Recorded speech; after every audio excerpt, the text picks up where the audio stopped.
Hello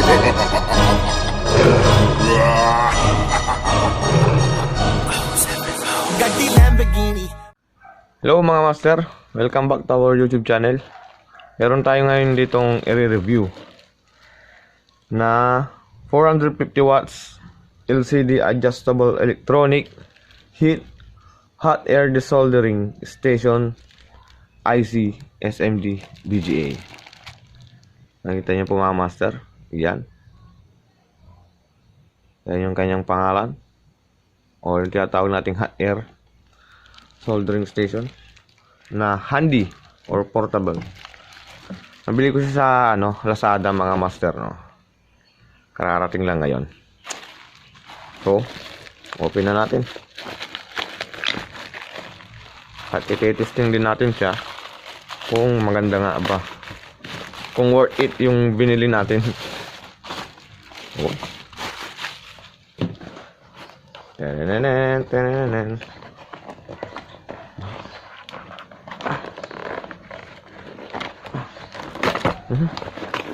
Yun. Yun. Yes.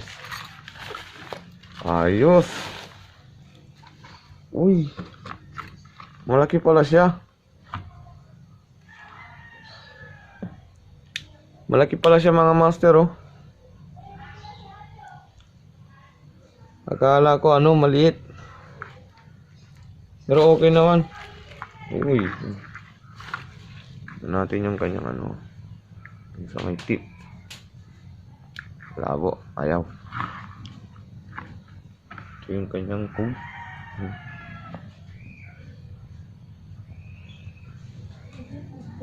GJ-8018 LCD. So 20 volts at 450. Ito po yung kanyang mga nozzle.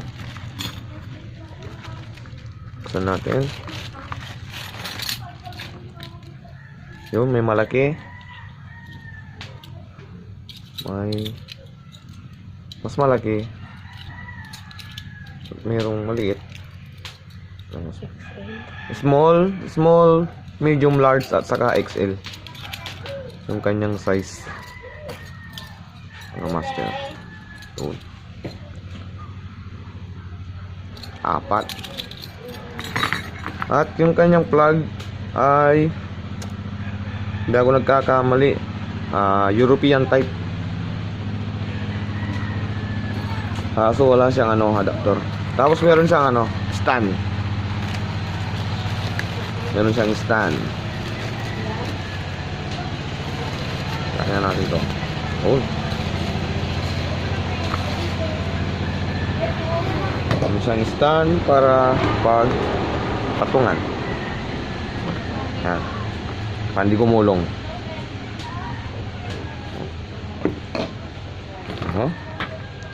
Okay, mag-try tayo. Yun, sakto. Higpitan lang natin. Ayan master, higpitan lang natin.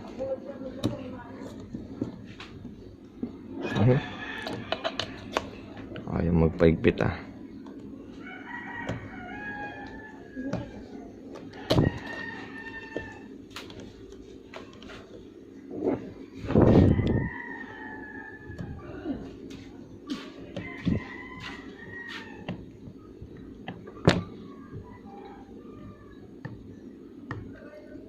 Okay na.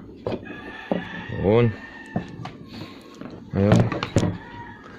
Try natin siyang gamitin. Instruction Chinese. Meron siyang kasamang manual. Mga master. Portable temperature controlled hot air gun. At dahil gawang China, siyempre Chinese yung first page. Dito tayo sa English. Ayun. Introduction. Power voltage 220 volts, power consumption 40 watts, ay 450 watts. At ang kanyang hot air temperature, condition temperature is 450 degrees Celsius. At yun, tan.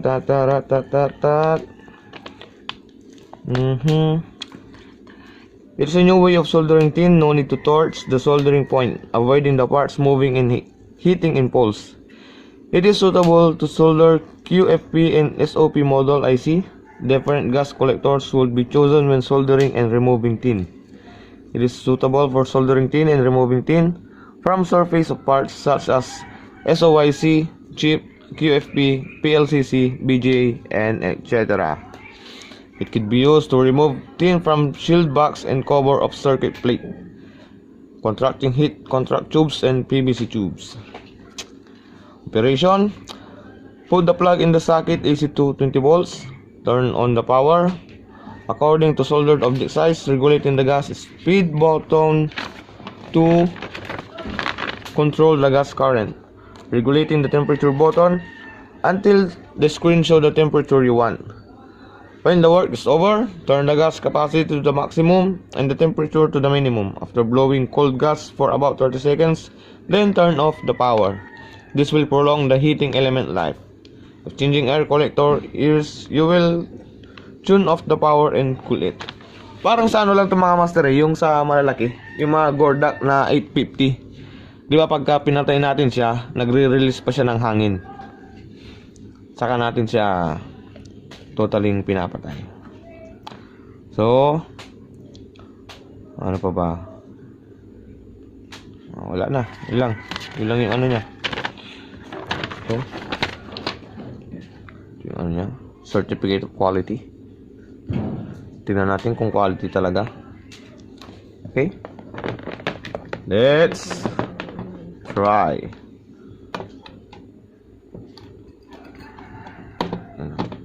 Yun. Meron tayo ditong PVC ng ano to eh. PCB ng Bluetooth speaker ko dati. Try natin alisin tong IC na to. Yung IC. Try natin alisin yan. Kunin lang natin yung ano natin, flux. So, okay. Turn on. On.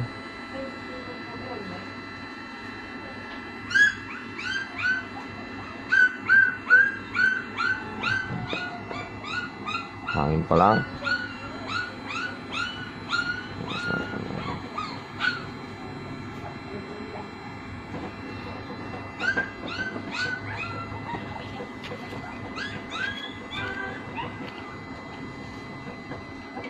Bili mo na lang. Bili mo na lang.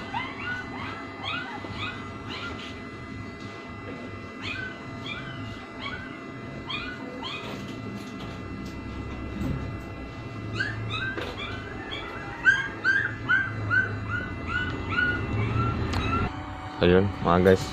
Kikita nyo yung ano niya, temperature niya. Okay. Ito na. Flux. Tapos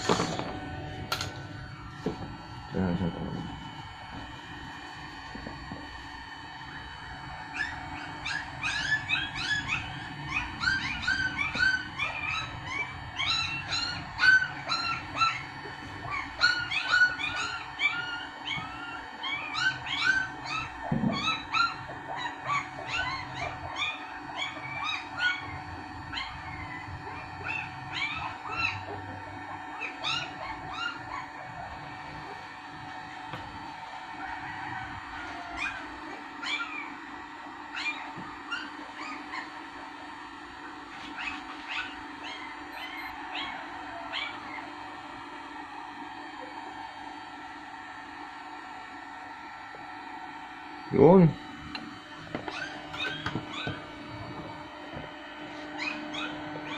Ganun lang kadali. So easy.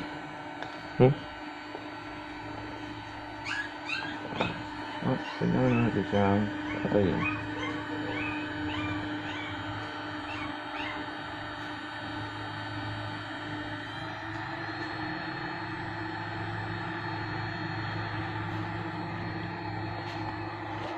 So yung mga master, no, saglit lang, segundo lang niyang inalis. Okay siya. Pababain lang natin yung ano niya.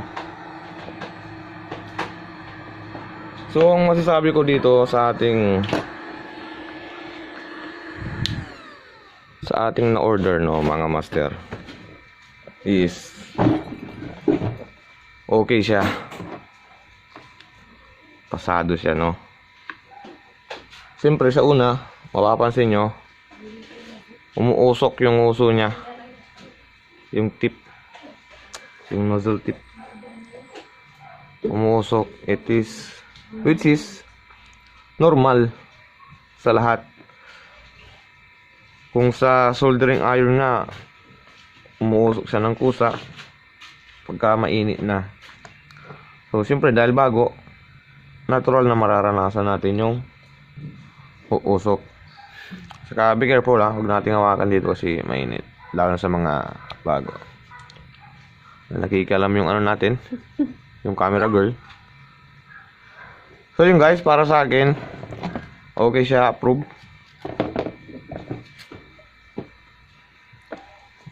Sana magtagal, no? Sana matibay. So ganito lang mga master, sana maganda yung nabili nating bagong collection toys. Makakatulong sa atin to sa mga pagre-repair, lalo sa mga pagtatanggal ng mga SMD, sa mga IC, lalo sa mga IC na mayroon pang ground dito sa gitna, sa ilalim. Mabilis na paraan para makapag-repair tayo. Saka easy to carry. Meron tayong service. Pwede natin mailagay sa bag. Hindi tulad ng sa gordak na malaki. Mabigat pa. Medyo hirap tayo. Ito pag mag-service tayo, pwede natin dalhin. No? So sana nagustuhan nyo ang ating video, at para meron kayong ideya kung bibili kayo ng ganitong klase ng portable hot air. So yun mga masters, hanggang sa susunod muli, huwag kalimutang mag-subscribe sa ating YouTube channel, pa-like at pa-share na rin po ng ating video. Peace out. I'm a rider, provider, bring the heat, yeah, I will bring the fire.